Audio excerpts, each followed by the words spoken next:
উপস্থিত মুসলিম হাজিরিন, আমার আম্মা জানের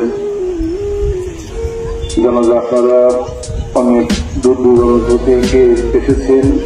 বিশেষ করে কমলনগর পিয়ানো মহোদয়, এসপি সাফর সাহেব, ওসি সাহেব এবং লক্ষ্মীপুর থেকে আমার অনেক রাজনৈতিক সহযোগিতা এবং রামগতি সাথে পৌর মেয়র এবং রামগতি উপজেলা বাংলাদেশ জাতীয় দলের সাধারণ সম্পাদক সহ আমার অনেক সহকর্মী এবং এই কমলনগরের বিভিন্ন জন্য আপনাদের কাছে দোয়া পাচ্ছি।